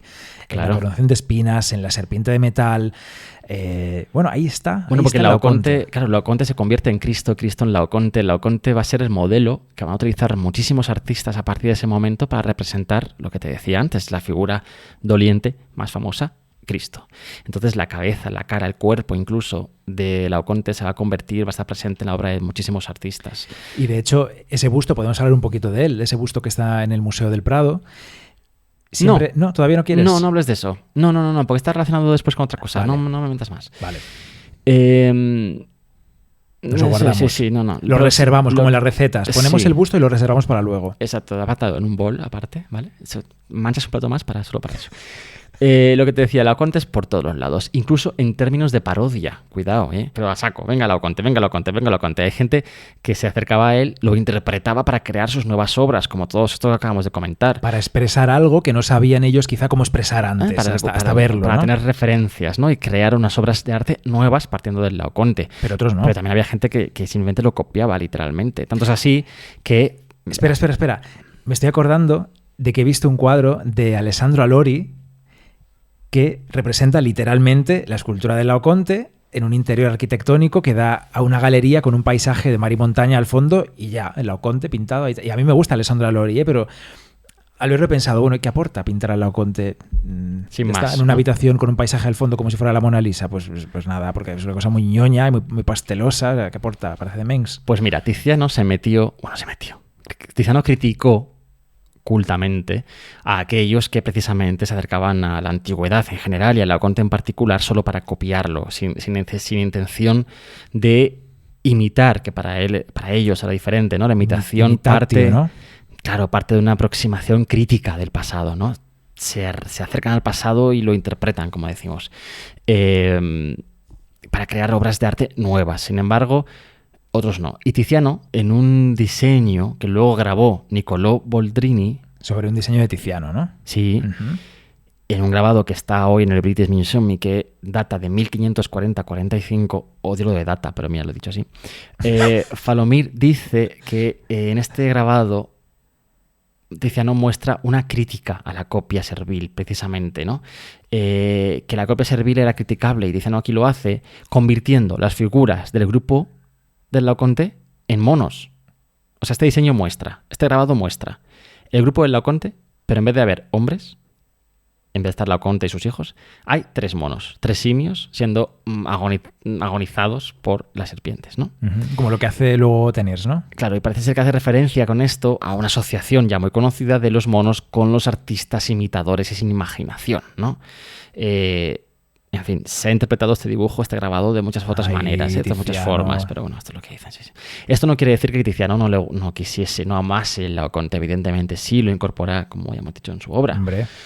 Simplemente que lo que criticaba, lo que no le gustaba es que la gente lo copiase sin más, que no lo interpretase, ¿no? Solamente lo copiase. Y este concepto de copia es muy importante para la historia del Laoconte, muy, muy, muy importante. Fíjate, Juan José Martín, que ya he nombrado antes, si no me equivoco, comenta, otra circunstancia importante fue el encargo que realizó Bramante, arquitecto de San Pedro, para que 4 escultores copiaran en grandes modelos de cera el grupo.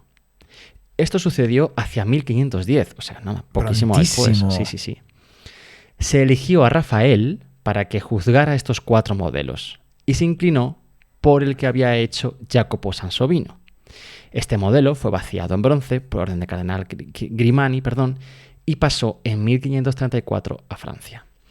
Esto de Francia y el Laoconte es un cacao. O sea, esto de Francia y el Laoconte, de verdad, yo no me he conseguido enterar, ya te lo digo, así. O sea, sí, soy tonto, ya está, lo siento, pero bueno.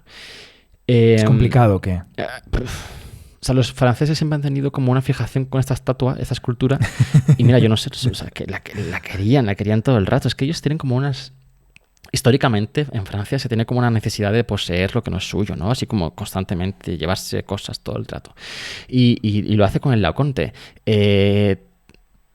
Y esto está ligado con la historia de un grupo, de una copia, de la primera gran copia en mármol que se hace del Laoconte, que lo hace Baccio Bandinelli. Baccio Bandinelli, te acordarás que lo nombramos porque tiene relación con ese grupo de Carlos V y el Furor. Sí. Y esa escultura de Bandinelli que está en la puerta del Palazzo de la Signoria en Florencia. Escuchad, Dominatrix poderoso. Sí. Bueno, pues Bandinelli, un escultor muy importante, realizó la primera copia en mármol del grupo del Laoconte porque se lo pidió León X, el Papa. Se lo pidió en 1523, también muy prontito. Y es una copia que le encarga León X porque se lo quiere mandar al rey de Francia, Francisco I. Un rey que parece que había exigido el original del Laoconte, llevarse el original. ¿Qué se creía? Como cierre de un acuerdo entre el Papa y el rey de Francia. Sí, está que sí. 2 Se le años va a dar el después, Papa, sí. no se lo llevó, menos mal. 2 años después, en 1525, la estatua ya estaba terminada, esta de Bandinelli, la copia, pero para entonces el Papa ya era otro, había cambiado, y Clemente VII decide que esto no se va a ir a Francia, sino que se va a quedar en Florencia. Ni la copia ni el original, nada. Se deposita en el Palazzo Medici, luego en el casino y después finalmente en los Uffizi, que es donde está hoy la copia esta de Bandinelli. Una Sí, copia ahí en los muy Uffizi. importante. Sí. ¿Y el brazo cómo está en la copia? Espera, Me espera, pregunto espera, yo. espera, ¿Qué brazo espera. tiene la copia? ¿Tiene Un brazo o no tiene segundo, brazo? No me de acuerdo. metas. Estoy hablando de Francia, no hablo del brazo todavía. Un segundo. ¿Cómo eres? ¿Cómo eres? Lo que sí que se envía a Francia es una copia en bronce a Fontainebleau, una de Francesco Primatizio, que se hace en torno a 1543 y que también se manda a Francisco I de Francia. Para que se quede tranquilo, ¿no? Por eso te decía que entre una cosa, la otra, en fin, la de Sansovino, la No de... nos importa Francia ya. Bueno, que se va mucho a Francia, muchas cosas. Bueno, bien, sí, lo que decías del brazo. Venga, vamos a Nos seguir el interesa tema el brazo. original y lo que pasaba con el original. Como tú has dicho Claro. antes, en la escultura, el grupo, apareció la figura del Laoconte principal sin su brazo derecho. Esto parece una tontería, pero no lo fue. Fue como el temazo del siglo. O sea, Claro. todo el mundo hablaba del brazo derecho del Laoconte. Es ¿Y que además cómo sería? Era trending topic. Es que el brazo derecho, Total. claro, es el brazo que tiene subido. O sea, ¿qué hace el hombre? Pide auxilio, se rasca el pelo, se está tocando el culo con el brazo derecho. ¿Qué estaba haciendo con ese brazo que faltaba? Iba hacia arriba, estirado, doblado, en fin, ¿qué? Bueno, pues, se abrió como una especie de concurso público casi. No tanto.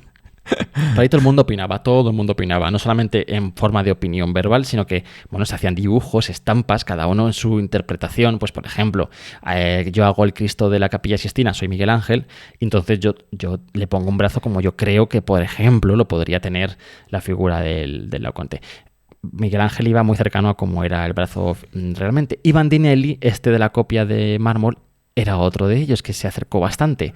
Él, este brazo derecho del Laoconte, ¿Sí? lo dobla considerablemente, dobla este brazo y no lo estira del todo. Porque claro, es que, te voy a decir, en 1532 se ¿Sí? le coloca a este grupo, al original, un brazo. Un brazo que ha hecho Montorsoli, otro señor. Esto se hacía mucho, claro. Un brazo, claro, completar las esculturas antiguas que aparecen Todo el rato. Sí.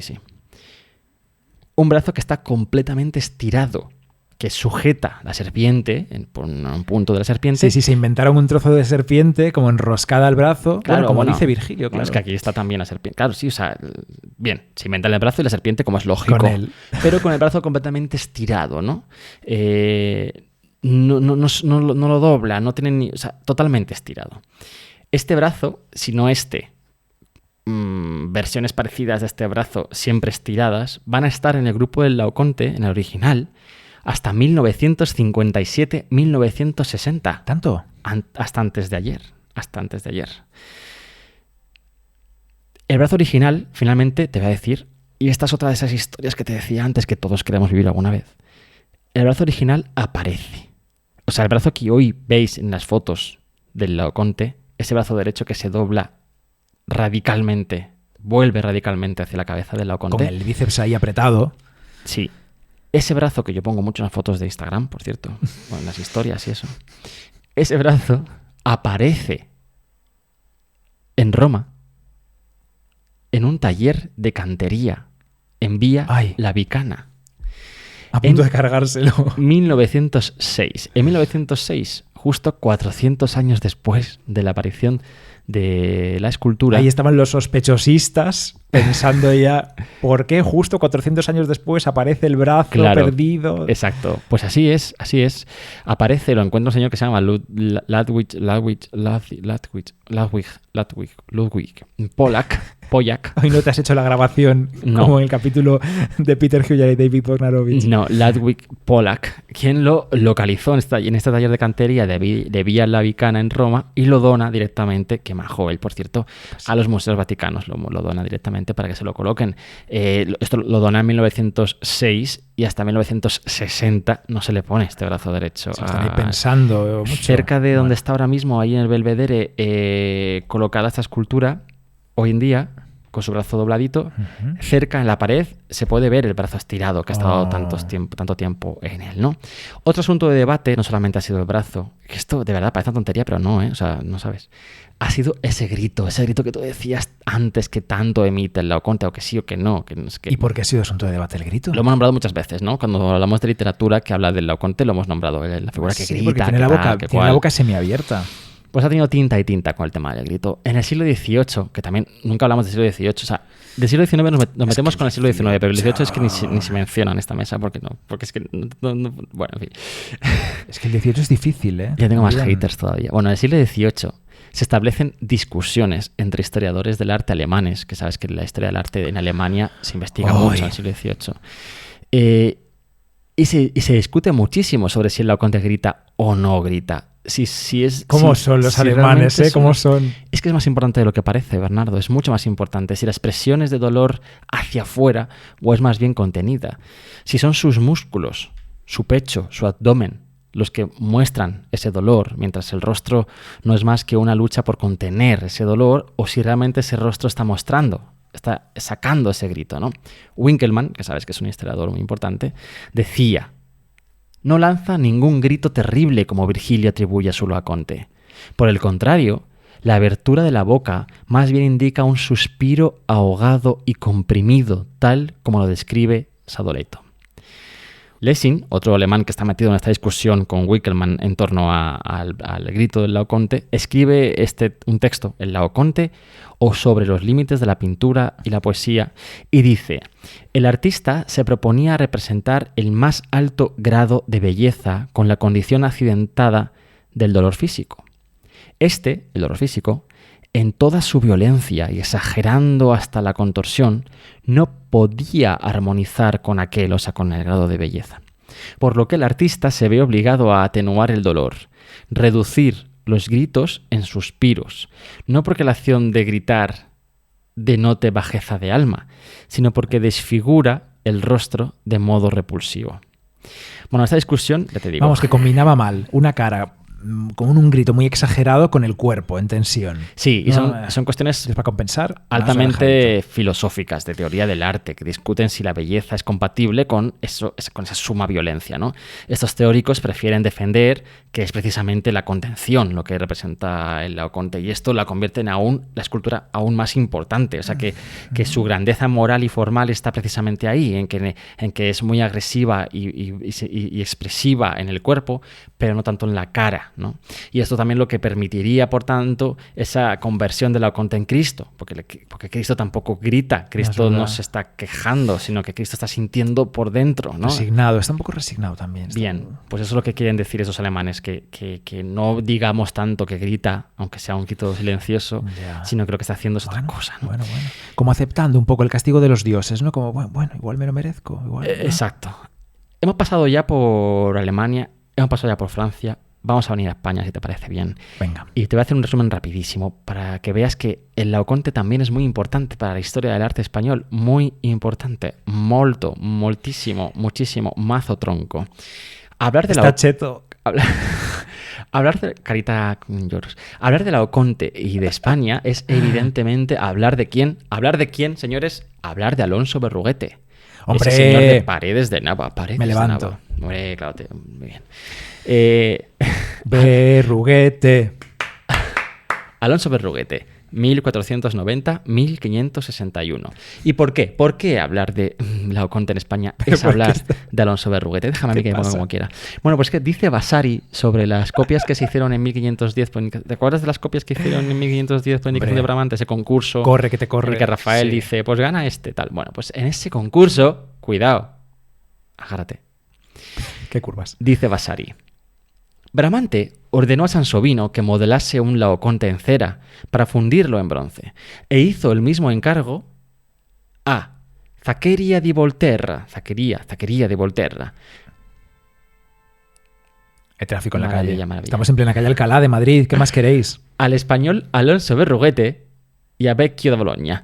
Cuando concluyeron, Fíjate, finalista. Rafael juzgó que Sansovino aun siendo joven, había superado de largo a los demás. Estos son las vidas de Vasari de 1550. Cuidado, Alonso estaba allí. Alonso Berruguete había llegado a Roma precisamente en 1506, justo, parece ser que llega allí en ese año, justo el año en el que se está encontrando el Laoconte. Es que una maravilla. Tú y yo no hemos podido consultar para este capítulo el catálogo Hijo del Laoconte del Museo Nacional de Escultura de Valladolid. Pero fuimos a esa exposición. Fuimos juntos. ¿Cómo la disfrutamos, Mucho. Qué gran exposición de Alonso de Berruguete. Maravilla. Estamos deseando de verdad ir al Museo de Escultura de Valladolid. Queremos ir ya. Sí, tenemos. Y además, yo creo que ahí podemos hacer un gran capítulo. Yo también lo creo. Si nos escucháis, compañeros del Museo de Escultura. Hola, os prometemos un episodio, si nos lo permitís, desde el Museo Nacional de Escultura. Muy bien. De Valladolid. Bueno, que lo que te decía, que la influencia que el Laoconte tuvo en la escultura de Berruguete es enorme, tremenda. Sí. No solamente el Laoconte en sí mismo, sino claro, es que estaba en Italia, es que estaba allí, es que era un chaval de pueblo que llegó a Italia a estudiar rodeado de los grandes artistas mano a mano con gente como Bramante, Sansovino, Miguel Ángel y regresa a España y está bien todo el meollo, regresa y se trae con él miles de influencias. El Laoconte es, eso sí, una de las principales que se trae consigo. Sus encargos aquí en España serían principalmente religiosos, claro. Pero él, claro, el Laoconte se lo lleva a ese terreno, que es donde él está trabajando. Y además también los clientes españoles le llevan a trabajar en madera policromada sí o sí. Bueno, que es lo que quieren ellos. Tener recursos. Pero esto, bueno, claro, es que esto a veces nos hace ver menos evidentes las influencias del arte clásico italiano en las obras de los españoles, porque lo vemos madera y muy dorado y pensamos, español, iglesia. O románico, o capellita. Sí, iglesia, capellita. Y no. Pero sí, iglesia, capellita, pero amiga, están ahí las influencias italianas, hombre. están ahí. Es recorrer Castilla y León. Y sus iglesias. Hay que saber mirar, hay que saber mirar. Sí, totalmente. Por ejemplo, esas a mí me fascinan, tengo que decirlo, las barbas que pintaba, que esculpía este hombre. También pintaba. Los pelos que hacía, las barbas. Esas tiene unas seguro formas, seguro que estás pensando en uno de los profetas del retablo de San Benito. Es esa barba concreta que lo sé yo. Es un poco una forma como la nata del helado, ¿no? Así como, exacto. Pero al revés. Bueno, pues uno de ellos es que, por ejemplo, uno de ellos es idéntico al hijo que vemos a la derecha del grupo del Laoconte. Idéntico. Y luego, por ejemplo, las figuras del retablo de San Benito, el sacrificio de Isaac o la natividad del retablo de la Epifanía. El sacrificio de Isaac es increíble. Todo tiene que ver con el Laoconte, es directamente el Laoconte. Bueno, no solamente Alonso Berruguete, seguimos, para avanzar. Jacopo Torni, Jacopo Fiorentino, claro, es un seguidor de Ghirlandaio, amigo de Miguel Ángel, que llega a Granada para trabajar en torno a Carlos V y sus encargos, y que hace un entierro de Cristo escultórico magnífico que está en el Bellas Artes de Granada. Por cierto, tenemos pendiente tú y yo un viaje a Granada que hemos cancelado ya varias veces. A Granada hemos estado a punto de ir y no ha podido ser porque estamos pues confinados en la ciudad, el barrio, bueno, todo esto. Si no es una cosa, es la otra, no podemos ir a Granada, vamos, o no se puede entrar en Granada. Jacopo Fiorentino hizo un entierro de Cristo que está hoy, como digo, en el Bellas Artes de Granada y que tiene una influencia directa también del Laoconte. Otro artista español, Juan de Juni. Juan de Juni, fíjate, se dice de él, Juni es la encarnación del Laoconte. Su entierro de Cristo en Valladolid, pero más cosas. El retablo de Santo Entierro en la Catedral de Segovia. Bueno, es que ese retablo como es... Bueno, es que tenemos que ir a Segovia. No quememos temas. No, es que es el Laoconte. Juan de Juni de esas figuras que salen de las columnas en ese entierro de Cristo de Segovia. De Segovia, quería decir. Esas figuras salen entre las columnas, estos soldados que no caben en ese espacio, que están agobiados, que se escapan de las columnas como pueden y que son el Laoconte de nuevo. Son de nuevo el Laoconte. También Juni hace una cosa... Te gusta esto a ti mucho, lo de las esculturas que no caben en sus retablos, en sus nichos y se esfuerzan por salir, que invaden el espacio exterior. Sí. Ese tema a ti te gusta mucho, te apasiona. Sí, porque están uniendo el espacio artístico y el real y me gusta mucho. Juni también hace una cosa que es muy importante para la historia del arte español, que son esas cabezas, amigo. Esas cabezas cortadas, sueltas. Esa cosa tan sadomasoquista, brutal.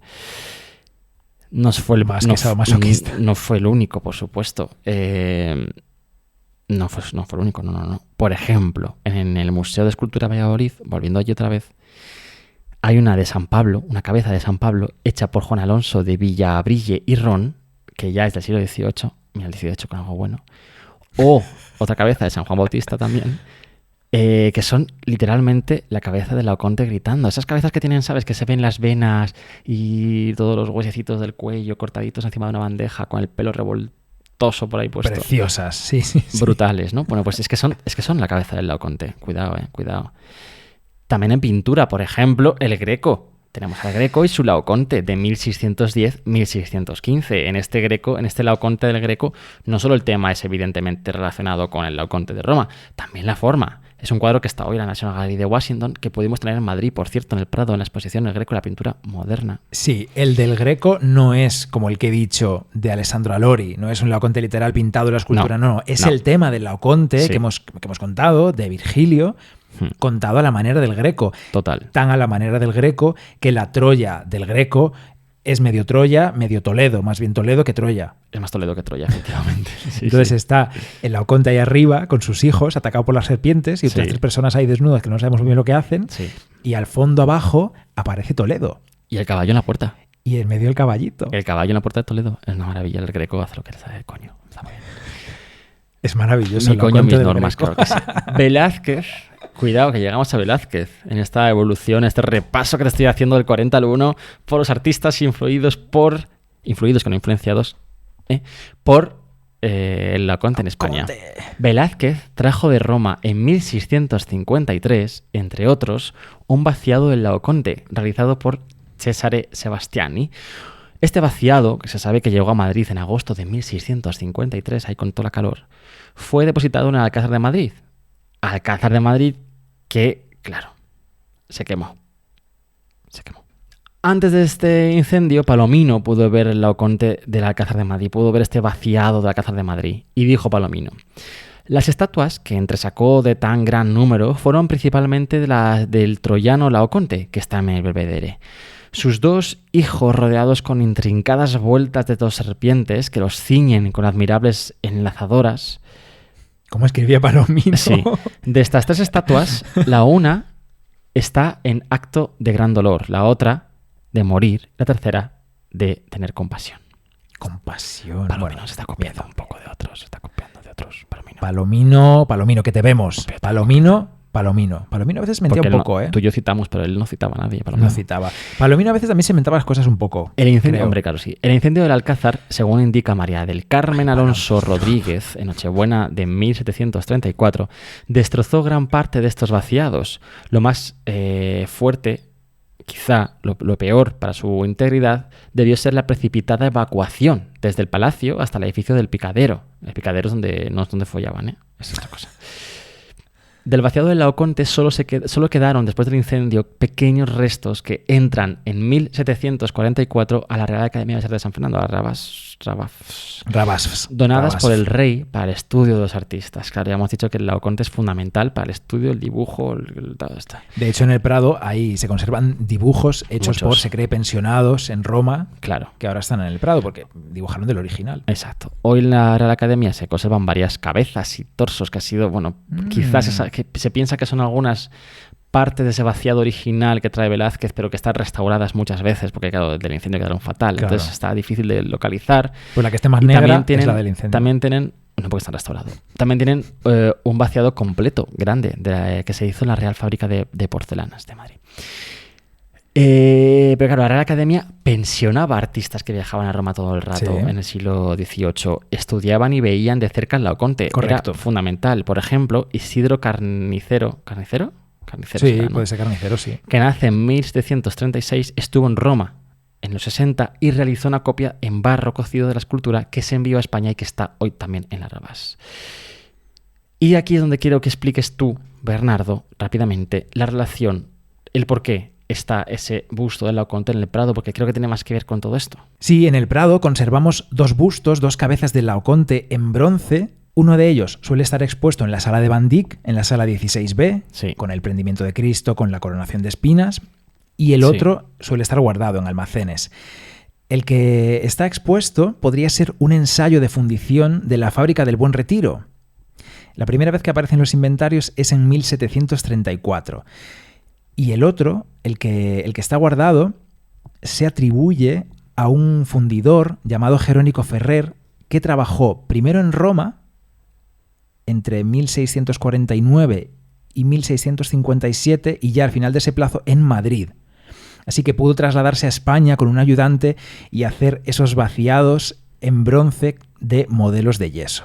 Bueno, en fin, que sí. Conclusión, España no escapa a la influencia de Por Laoconte. supuesto El que Prado no. tiene sus bustos allí. Por claro supuesto que no. sí. Y te digo una cosa, al ver solo la cara del Laoconte en estos bustos,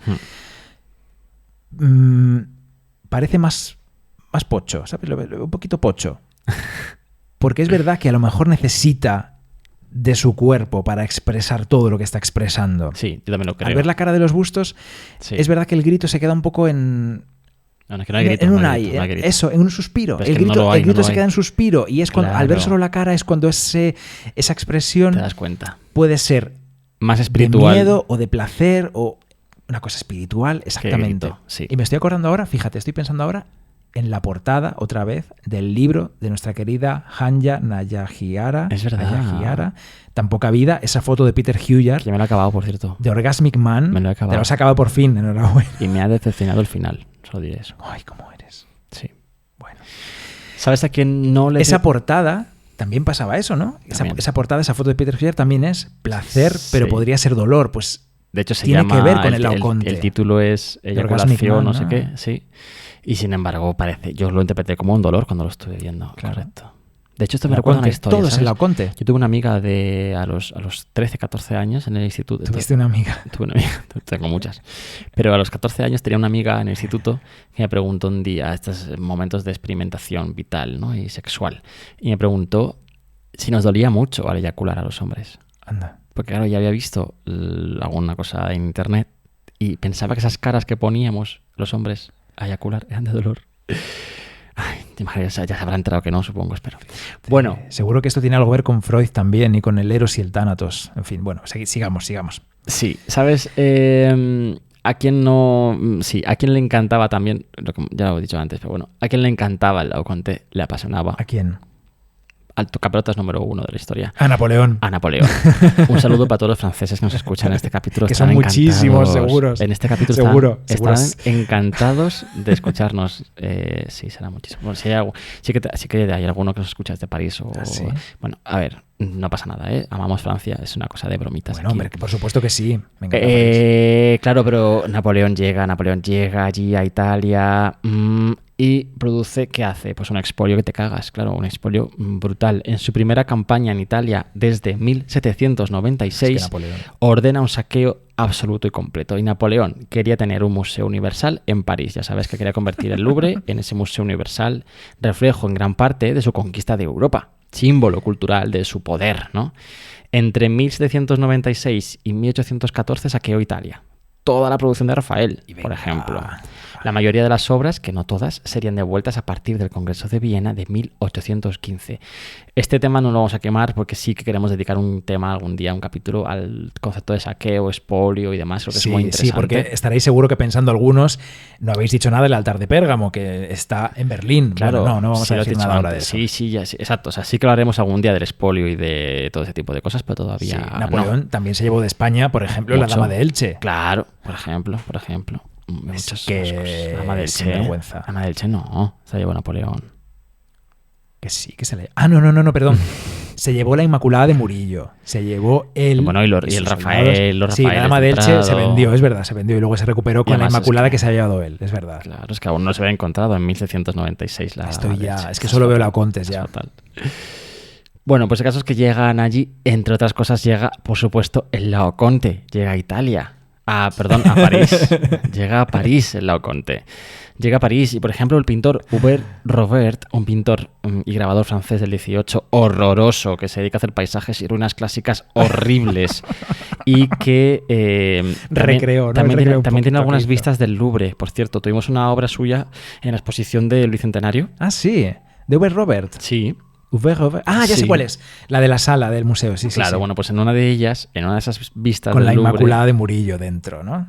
Oye, porque está hablando de otra cosa. En una de esas vistas, no la del Prado ya, no la que vino al Prado, en otra, muestra la sala del Louvre donde estaba colocado el Laoconte, que se llamaba la sala del Laoconte, precisamente, ¿no?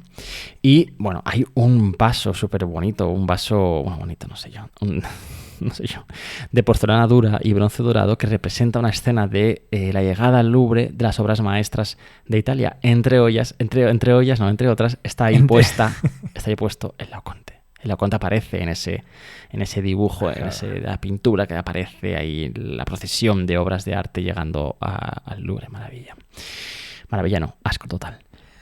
Bueno, finalmente el Laoconte sí que se devolvió a Roma y está hoy en el Belvedere donde lo podemos ver, pero hizo este viaje a Francia. Yo creo que sería el único viaje que ha hecho en su vida. ¿Aprendería algo de francés el Laoconte? Pues no sé, lo que quiera él.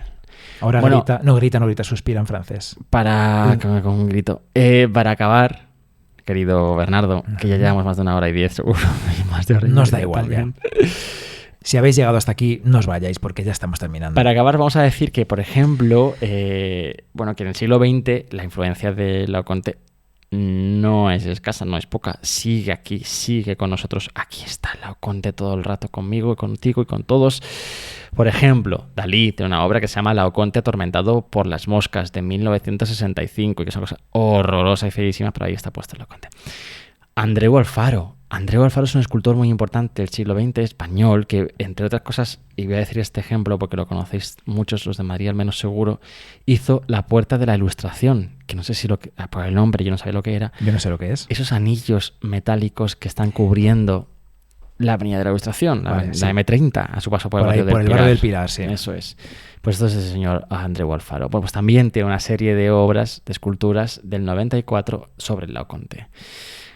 Y me gusta más un artista italiano. Me gusta porque es horroroso, ¿eh? O sea, es rollo internet barato, pero me gusta. Me hace gracia eso, me hace gracia. Sabía que te iba a gustar esto. Visualmente me hace gracia, no creo que tenga valor ninguno, ¿eh? Cuenta lo que es. Pues el señor se llama Fabio Viale. Es una cosa horrorosa realmente, pero que me hace gracia. Tatúa esculturas clásicas. Y, por ejemplo, ha tatuado también al Laoconte. Le ha puesto los brazacos que tiene el Laoconte todos llenos de esas escamas que no sé. Como si fuera un futbolista, orientales. Sí, exacto. Todo el brazo y hasta los hombros. Futbolista del Real Madrid o del Atlético de Madrid, que es peor. Con mucha tinta. Un tatuaje con mucha tinta. Sí, estas esculturas se han hecho famosas. El tío ha triunfado con estos tatuajes de las esculturas y se han expuesto en un montón de ciudades de Italia, en plazas de Italia. Eso sí, no han entrado. Bueno, en fin. Yo he hecho una búsqueda rápida por Instagram con el hashtag Laoconte, sí. y sale de todo. Pues, los trabajos también de un artista que se llama Massimiliano Pelletti, con unos Laocontes en piedra como...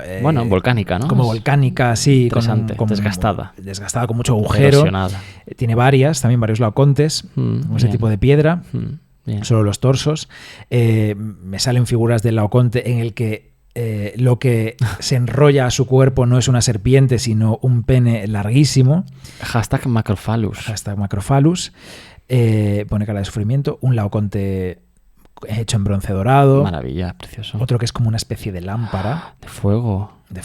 Qué locura. Esto es de Nicolai Paolo. Bueno, Nicolai Paolo. Perdón, Paolo Nicolai. Maravilla. Pablo Nicolai, sí, mola. El de Pablo Nicolai es como rojo. Las carnaciones parecen de carne de verdad sin la piel. Y tiene como luz por dentro. En fin. Yo lo tendría en casa. Me salen interpretaciones pictóricas también de Laoconte. Ya feos. Aparece una chica que se enrolla en el cable de la aspiradora y el título es La hija del Laoconte.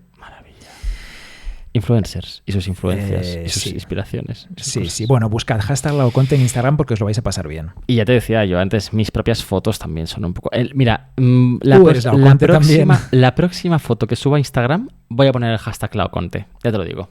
Y voy a inspirarme en el Laoconte para hacerme la foto mañana por la mañana. Yo te digo esto. Voy a estar pendiente, ¿eh? Ya te digo esto. Es una promesa, hecho. Y ya está, se acaba el capítulo. Este es el final, Juanra. Te quiero decir...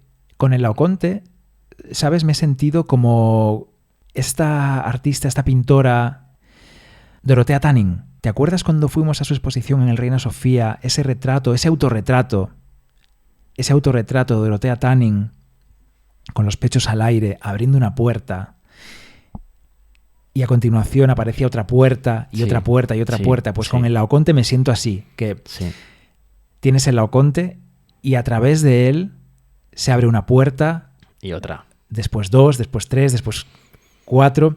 Vas escogiendo y tienes infinitas puertas, ad eternum, como cuando te pones a navegar por internet o a ver Instagram, por ejemplo. Pues es esa sensación, ¿no?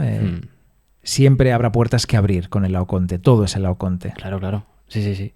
Es que es un capítulo que además es que podría, lo que hemos dicho antes, podría no acabar nunca. Es que no queríamos tampoco hacer aquí una investigación a fondo y una ponencia museística. O sea, es que es una cuestión difícil, porque tiene un montón de formas de ver, de influencias, de repercusiones. Sí, es un no fin. Fíjate, es que cuánto da de sí hablar del grito o no grito del Laoconte. Pues es que... Un universo de puertas abiertas y de relaciones. Absoluto. Y también es un maromo ahí retorcido. Suspirando. O gritando. ¿Vemos una peli? Ay, por cierto, que se me olvidaba. No cuelgues. Que Raúl Goes, en Instagram, Sí. nos dijo que en Madrid hay un portal de estos pijos, que yo no tengo nada en contra de los portales pijos, me encantan, ya querría tener yo uno. Bueno, El nuestro no lo es. que tiene... No lo es. Que tiene una réplica del Laoconte en su interior. ¿Qué dices? El portal, sí. De un tamaño A ver, considerable. enséñamela, por favor. De un tamaño Estoy viendo que la menos tienes ahí. grande, pero considerable. Ahí está. ¡Hola! La foto que nos mandó Raúl Goes. Ahí la tienes. La gente tiene sus portales lo que les da de las narices. ¿Qué pasa? Pero al lado de la escalera, pero es grandecito. O sea, ¿Es es grande? como tamaño natural. No tanto, pero grande. ¡Qué maravilla! 18 de marzo. Venid a vernos al directo. 18 de marzo en el taller de contexto a las 8. Qué horror. No. Hemos grabado el capítulo con un Laoconte pequeñito encima de la mesa y no lo hemos dicho.